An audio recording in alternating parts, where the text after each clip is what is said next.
Before you ask, said the medical officer to the captain, yes, I've made progress with enrichment activities for the crew. Good, said Captain Zraze, flicking her antenna with approval. She stepped the rest of the way into the medical bay, allowing the door to shut behind her thorax. I've never doubted your skills. Just my speed, Dr. EE angled his own body low in mock humility, then rose with a laugh when his old friend waved a pincer in dismissal.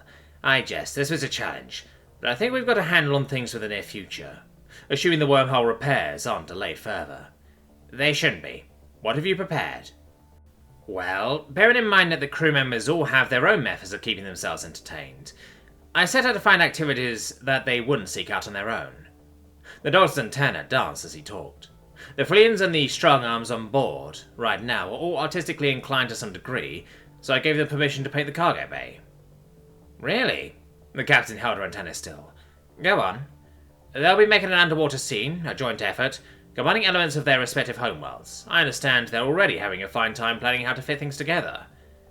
Tentacles and frills. Captain Zraze cocked her head. I'll be curious to see how that turns out. I as well, the daughters agreed. As for the smashers, I've got them set up with a variety of spare machine parts and dared them to make music with them. Oh my. Yes, well, it was really the only way. We've cleared a storage room that's reasonably sound shielded and set time parameters.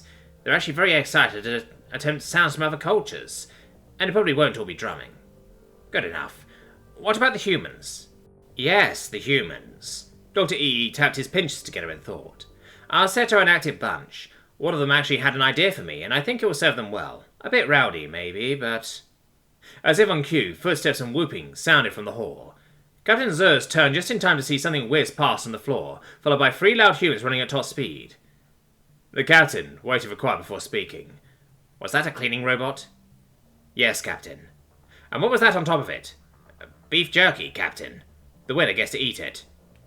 I see. Zraze turned both her eyes back to regard her friend. Is this an established sport in human culture? No, but I understand it appeals to evolutionary history and hunter's instincts.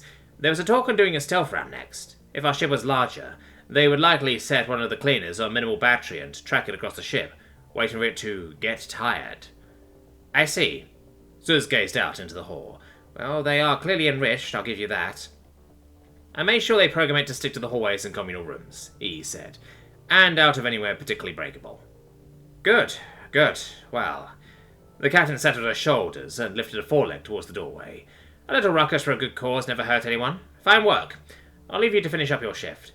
Oh, I've already finished, the doctor said. And you've forgotten the species. Right. She set her foreleg back down, regarding her friend with suspicion. What do you have in mind? EE spread his mandibles in the mesmer version of a grin. Can't have the captain going without enrichment? What is that smile for? EE pointed in the direction the humans had gone. Did you see the red cloths tucked into their waistbands? Yes, why? Doesn't it just remind you of a fleeing first week back home? Captain Zraze broke into laughter. You didn't. Dr. EE grinned wider. Of course I did. The humans don't mind at all. This is additional enrichment for them. They've been both predator and prey in their own evolution, and a lot of their games reflect that. They even promise to try not to kick you in the head in startlement when you lunge out of the shadows. Zraze chuckled darkly. They think they'll actually see me? They do, he said. It's cute. So, care to see if you can get all the first week cloths before I do? He turned down the lights to end his shift dimness and gestured towards the door. We both know you're faster, but I know where they'll be. You're on. The captain smiled at her friend, then dashed into the hallway on silent feet. The doctor was right after. He went the other direction, laughing the quiet laughter of a being whose existence is successfully enriched.